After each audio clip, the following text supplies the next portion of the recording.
is my submission from our oral presentation. This is part one of two. This is the first part of the our assignment, and this answers the first question, the first three-part question.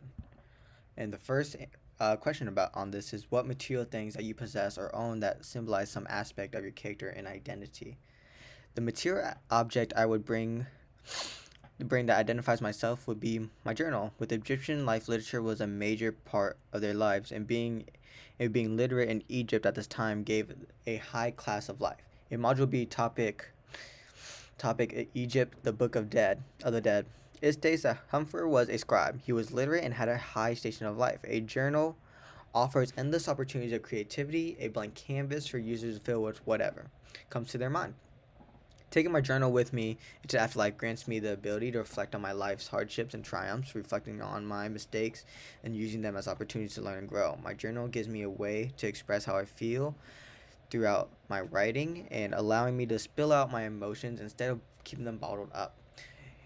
The use of my journal helps me navigate through my life easier, and that's why I will be bringing my journal with me into the afterlife. Within Dr. LJ's lecture video summation of the Book of the Dead, he states, "Leave our voices as a afterlife, or as a story of our life for the afterlife." My journal will be the story of my life that I will bring with me into the afterlife. And going on to the second question, we talk about what experience have you learned and lived that you'll take with you. An experience that I lived and learned was from that will come with me to the afterlife is one about my family. I'm originally from Arizona and I moved to Florida about 7 years ago. Within those years, my family and I haven't had much contact with our family in Arizona. As as with a great distance between each other, it's hard to stay in contact within our day-to-day lives. We received a call from my family to ask about them asking us to visit. And most of my family took off of work once they heard the news. I told my manager at the time about the visit, and it wasn't approved. So I had a choice: either drop everything and visit my family I miss very much, but find a new job when I come home, or stay at my job and work and let my family go without me.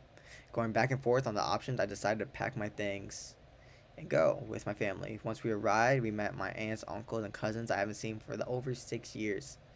I knew I made the right choice. My family is the most important piece of my life, and at that moment, I knew my family's the only thing I need. So this was a major choice for me to make, and I chose my family, and I do not regret that to this day.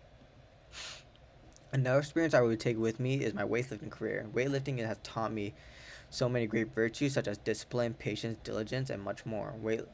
Weightlifting, it teaches you to push your limits and build off what you already possess. Every small weight increment you can go up is a major success, and striving and working hard to get to get higher and higher is what it's all about. Failure will happen, no matter what. I have many lifts I've recorded that I completely fail, and rather be embarrassed or upset about it, I watch them over and I study them. And I learn where I went wrong and how I can do better next time. In the sport, failure is your biggest teacher, and the major thing to learn is that to take failure as a learning opportunity and not a point of embarrassment. That's the biggest thing to learn about. There has been a time where all my major lifts, squat, bench, and deadlift, the three major lifts, would not go up no matter how hard I trained. I couldn't get up a higher number on any of the lists for almost a year. Looking back on that, the situation now, mentally I wasn't in the right place. Once I discovered that, I fixed my error. I was able to break the plateau I was in, and I was able to enjoy the sport again. It's all about learning from your mistakes and growing from there. From that, I learned that mentally I was drained. I was exhausted. I didn't get enough good night's sleep, or I wasn't in the right headspace. And so I learned from that, and I broke that, and I was able to expel above that. And then, what are the worthy things that people have said about your character that makes you worthy of being in the presence of the scales of Osiris? I am confident. I know what I can do. I can do anything I put my mind to. This is a virtue that ancient Egyptians celebrated, and something I worked very hard to obtain. I've never been confident. I've been really shy, but I've been worked hard, and I got to this point. I am truthful. I like to speak the truth about all situations, no matter what situation I am. Truth is one of the seven virtues of Ma'at. I'm humble. I never gloat about my triumphs. I always want the best for all and within all situations. And this is one of my 42 ideals. These are all three of these are very big virtues celebrated by the Egyptian life. And by preventing these virtues, I hope that my heart is lighter than the feather, as it states in Module B. Humphrey's heart is lighter than a feather, so he lived an ethical life. I hope my heart will be on the scales to be lighter than the feather, to show that I lived an ethical life. And thank you so much.